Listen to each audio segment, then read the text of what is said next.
Com a pele marcada por hematomas, Júlia, de 9 anos, foi encaminhada para um abrigo porque o pai não acreditava que a madrasta a espancava, e não havia ninguém em casa, nem familiares próximos, para protegê-la. Bruna, de 6 anos, era acredita pela mãe, que andava nervosa e não tinha paciência para ensinar o dever de casa. Os pais de João, de 1 ano, fugiram e o deixaram com um vizinho. Essas histórias que chegam todos os dias aos conselhos tutelares são retratos de uma realidade no país, onde a negligência, o abandono e a agressão física são as principais formas de violência contra crianças, seguidas da violência sexual. Os casos ocorreram, sobretudo, dentro de casa e são praticados, na maioria das vezes, pelos pais. Hoje nós iremos abordar temas como esses durante a nossa apresentação. Negligência ou omissão de cuidados consiste em não cuidar ou cuidar mal de uma pessoa em situação de dependência e responsabilidade, em relação à alimentação, atendimento médico, medicação, higiene, vestimento, educação, entre outras coisas. Pode ser uma demora na troca de fralda, a falta de vacinas, a pouca oferta de alimentos e de estímulos, e a ausência de proteção quando há escadas ou a água fervendo no fogo. São ocorrências preveníveis. Vivências de negligências geram uma série de consequências na formação de crianças e adolescentes, interferindo no desenvolvimento físico e emocional, faz com que surjam sensações de desconforto, como ansiedade, angústia, medo e outros transtornos de comportamento ou de involução afetiva, moral ou social. Fatores que impulsionam. A negligência e o abuso resultam de uma complexa combinação de fatores individuais, familiares e sociais. Ser mãe ou pai solteiro, ser pobre, ter problemas com abuso de drogas ou álcool, ter um problema mental pode tornar um pai ou mãe mais propenso a praticar a negligência ou abuso contra a criança. Além disso, os adultos que sofreram abusos físicos ou sexuais quando crianças são mais propensos a abusar de seus próprios filhos. A negligência é identificada como uma fraqueza 12 vezes maior nas crianças que vivem na pobreza do que as que não vivem. Pais de primeira viagem, pais adolescentes e pais que já têm vários filhos com menos de 5 anos de idade também correm um risco maior de praticar abuso contra seus filhos. Mulheres que não buscam cuidados pré-natais, que fumam, praticam o abuso de drogas ou têm histórico de violência doméstica durante a gestação, podem correr o risco de praticar o abuso contra seus filhos. Às vezes, não ocorre o desenvolvimento de laços afetivos fortes entre os pais e filhos. Essa ausência de laços ocorre com mais frequência em bebês prematuros ou bebês doentes, que são separados dos pais no início da primeira infância ou com crianças sem relacionamento biológico, por exemplo, enteados. E isso aumenta o risco de haver o abuso. Embora o abuso físico, o abuso emocional e a negligência estejam associados com a pobreza e um nível socioeconômico mais baixo, todos os tipos de abuso, incluindo o abuso sexual, ocorrem em todos os grupos socioeconômicos. Cultura. Culturas diferentes têm maneiras diferentes de disciplinar as crianças. Algumas culturas praticam punição corporal, que é qualquer punição física que causa dor. A punição corporal grave, que inclui dar chibatadas, queimar e causar escaldões, constitui abuso físico. Contudo, a linha entre comportamento socialmente aceito e o abuso não é muito nítida entre diferentes culturas. No caso de punição corporal mais leve, como bater, alguns especialistas sugerem que a punição corporal que é feita quando a pessoa está com raiva ou com o intuito de machucar a criança ou que resulta em lesões visíveis não é algo legítimo em qualquer cultura. Em algumas ocasiões, os praticantes de algumas religiões não buscam tratamento para uma criança com um problema de saúde, resultando na morte da criança. Essa falha em obter tratamento é tradicionalmente considerada como sendo negligência, independentemente da intenção dos pais ou dos cuidadores. Além disso, algumas pessoas e grupos culturais têm se recusado a vacinar suas crianças, porque elas estão preocupadas com a segurança ou por motivos religiosos. Não se sabe ainda se essa recusa em vacinar pode ser considerada ou não negligência médica de fato. Tipos de negligência. Negligência física.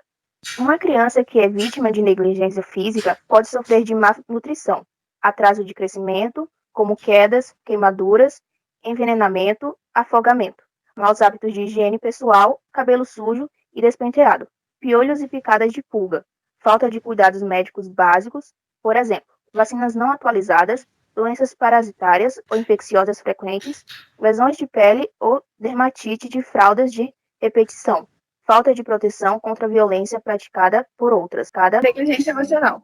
Pode ter diversas consequências sobre a criança, como insegurança, baixa autoestima, depressão, dificuldade de aprendizagem, consumo de álcool e drogas, risco de suicídio, agressividade, comportamentos destrutivos, delinquência, criminalidade juvenil, alterações do comportamento, furtos, timidez excessiva e dificuldade de relacionamento com crianças da mesma idade ou necessidade de extrema de atenção e afeto.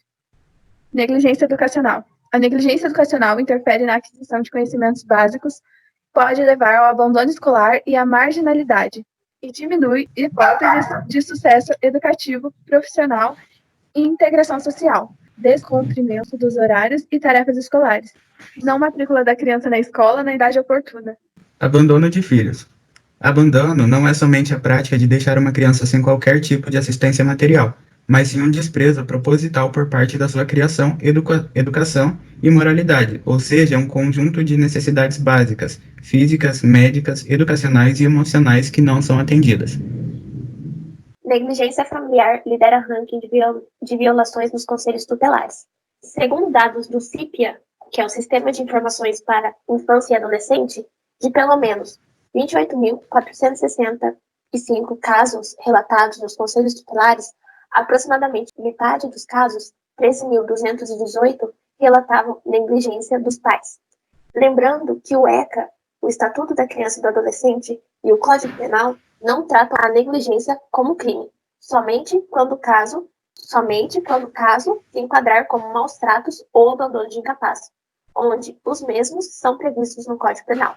Perante os fatos mencionados anteriormente, mostramos que nosso país nos traz um enorme sentimento de impunidade desse caso. Muitas vezes a negligência é tratada com menos relevância por não deixar marcas aparentes, mas tudo começa pela negligência. Após a morte de uma criança, Bernardo Ugloni Boldrini, de 11 anos, tal assunto tomou uma notoriedade nacional. O menino se queixava anteriormente de abandono familiar depois da morte de sua mãe e pela ausência paterna. Os suspeitos envolvidos do crime eram o pai, a madrasta e a assistente social, que na época era próxima da família. Tem vezes que o pai abriga, dá comida, casa, mas despreza, humilha e bate. Trata o filho como peso. Um projeto de lei do senador Marcelo Crivella tem a intenção de incluir o abandono moral como ilícito, civil e penal. Porém, infelizmente, está parado desde 2007 no Congresso.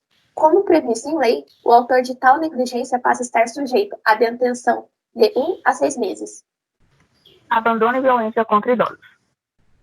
O abandono e violência gerada contra os idosos vem se expandindo em nível mundial a cada dia, um fator gerado pelo aumento de idosos e por possuir necessidades variadas. Quando se pensa no ser idoso, relaciona-se primeiramente a um indivíduo frágil, uma certa precariedade de saúde ou até mesmo presença de esquecimento. Esse tipo de pensamento desencadeia ação violenta e abandono contra os idosos, dando a pensar que, por necessitarem de um cuidado a mais, tornam-se um fardo para os familiares.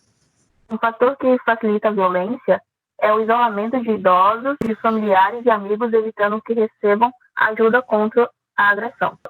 Estudos apontam que a maior parte dos agressores ou dos que abandonam definitivamente os idosos são familiares, mais especificamente filhos homens, em certas situações filhas mulheres, genros, noras e até mesmo seus próprios cônjuges, destacando por meio de pesquisa que 2/3 da população mundial agressores de idosos são filhos ou cônjuges. A maior parte dos idosos abandonados e agredidos são mulheres. 70% são abandonadas e cerca de 45,4% são agredidas fisicamente e psicologicamente por serem consideradas anatomicamente e fisiologicamente mais frágeis. Leis foram feitas para que as agressões e abandonos não fossem comuns no âmbito mundial. O artigo 4º da Lei 10.741/03 dispõe que a sua redação: nenhum idoso será objeto de qualquer tipo de negligência, discriminação, violência, crueldade ou opressão, e todo atentado aos seus direitos, por ação ou omissão, será punido na forma da lei.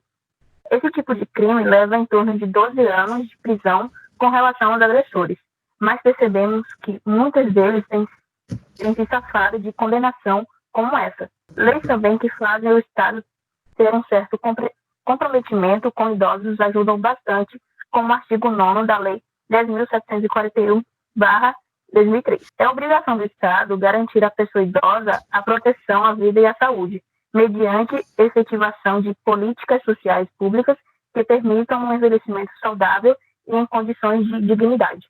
Se houvesse um olhar especial para esses indivíduos, proporcionando serviços e programas eficazes para o cuidado dos mesmos, como instituições intermediárias de cuidado ou programas intergeracionais, e mais instituições de longa permanência, haveria uma diminuição nas agressões e abandonos de familiares. Também uma formação melhor em relação a profissionais de saúde para melhor atendimento aos idosos, e assim ter um cuidado a mais para com eles. Quando suspeitar de abuso? Deve haver suspeita de abuso quando os padrões de lesões sugerem que a lesão não foi acidental, ou quando as lesões não são compatíveis com a explicação do cuidador. Ainda quando o nível de desenvolvimento de uma criança impediria de fazer coisas que pudessem resultar naquela lesão, por exemplo, um bebê acender um fogão, ou quando uma criança tem tantas lesões novas como antigas, que não parecem ser acidentais. Crianças que sofrem negligência ou abuso podem aparentar estar cansadas, com fome, sujas ou apresentar lesões físicas, problemas emocionais ou mentais, ou elas podem parecer completamente normais. Como denunciar? Existe uma rede de atendimento disponível para a manifestação de casos de violência contra criança e adolescente. O Disque 100, Conselho Tutelar da sua cidade e delegacias de polícia são alguns meios de denúncia.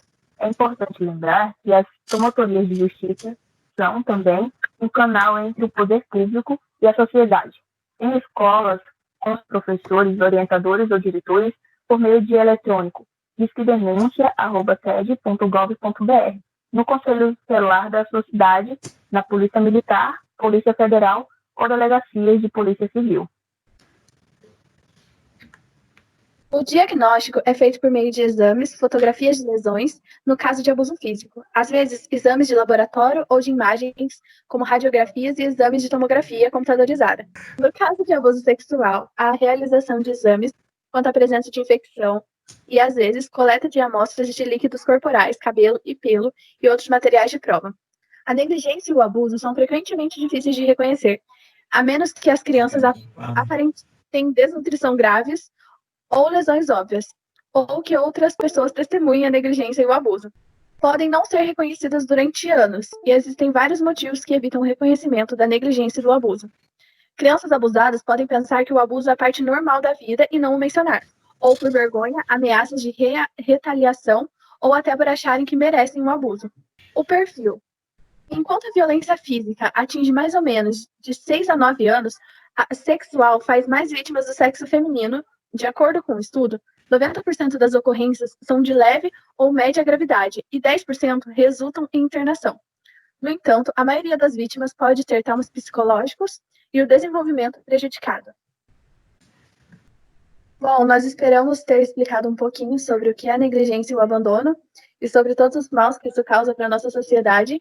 Então, eu espero que vocês tenham gostado e muito obrigada por terem assistido até aqui.